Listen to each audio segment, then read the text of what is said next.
ඉන්දිය ඒ කණ්ඩෑම හා ශ්‍රී ලංකා ඒ කණ්ඩෑම අතර පසුගියදා පැවති එක්දින තරගය අතරතුර සිදු වූ මතභේදාත්මක තත්ත්වය මෙවනිට බොහෝ දෙනාගේ අවධානයට ලක්ව තිබෙනවා. එහිදී ඉන්දිය ඒ කණ්ඩෑම නියෝජනය කරන වයිබව් සූරියවංශය විසින් ශ්‍රී ලංකා ක්‍රීඩක විශාන් හැලඹගේ සමග ගැටුමක් ඇතිකර ගන්නට යොමු වන ආකාරය දක්නට ලැබුණා. එහිදී සූරියවංශය විසින් විශාන් හැලඹගේට වාක් ප්‍රහාර මෙන්ම ඔහුව තල්ලු කරමින් පහර දෙන්නටද කටයුතු කරනු ලැබුවා. කෙසේ වෙතත් එම අවස්ථාවේදී ශ්‍රී ලංකා කණ්ඩෑම නිරෝෂන් දික්වැල් ඇතුළු ක්‍රීඩකයන් එම ගැටුම සමතයකට පත් කරගන්නට කටයුතු කරනු ලැබුවා. ඉතින් මෙම ගැටුම ගැන අදහස් දැක්වූ වයිබව් සූරියවංශය සඳහන් කර තිබුණේ ශ්‍රී ලංකා ක්‍රීඩකයන් විසින් තරගයේ පුරාවටම තමන්ව කුපිත වන ආකාරයේ වාක් ප්‍රහාරයන් දියත් කළ බවයි.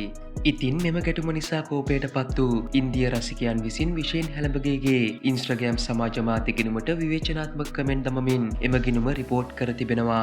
ඉතින් එම තත්ත්වය මත විශේෂ හැලඹගේගේ ඉන්ස්ට්‍රග්‍රෑම් සමාජ මාධ්‍ය ගිණුම මේ වෙද්දී ඔහුට අහිමි වී තිබෙන අතර ඒ නැවතත් යථා තත්ත්වයට පත් කරගන්නට කටයුතු කරමින් සිටින බව විශේෂ හැලඹගේ සඳහන් කර තිබුණා. ඉතින් එම ගැටුම ගැන හා සමාජ මාධ්‍ය ගිණුමට සිදු වූ තත්ත්වය සම්බන්ධයෙන් විශාන් හැලඹගේ මෙලෙස අදහස් දක්වා තිබුණා. අවාසනාවකට මගේ ගිණුම හැක් කර තිබෙනවා. මම දැනට සම්පූර්ණ ප්‍රවේශය ප්‍රතිස්ථාපනය කිරීමට කටයුතු කරමින් සිටිනවා. මගේ සියලු විරුද්ධවාදීන් කෙරෙහි මට ගැඹුරු ගෞරවයක් තිබෙනවා. ක්‍රිකට් ක්‍රීඩාවේ ඕනම මට්ටමක ශ්‍රී ලංකාව නියෝජනය කිරීමට ලැබීම සෑම විටම ඇදහිය නොහැකි ගෞරවයක් සහ වරප්‍රසාදයක් වනු ඇත.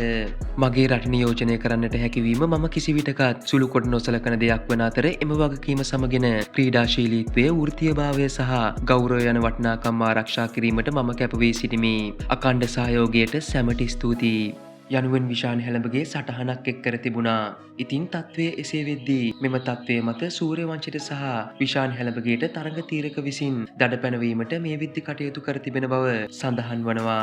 කෙසේ වෙතත් ක්‍රිකට් අනාගතය බාර ගන්නට සිටින සූරියවංශි වැනි යෝන් ක්‍රීඩකයන්ගේ මෙවැනි හැසිරීම් ක්‍රිකට් ක්‍රීඩාවේ ජීවගුණයට හානි කරන බව ක්‍රිකට් විචාරකයන් සඳහන් කර තිබුණා.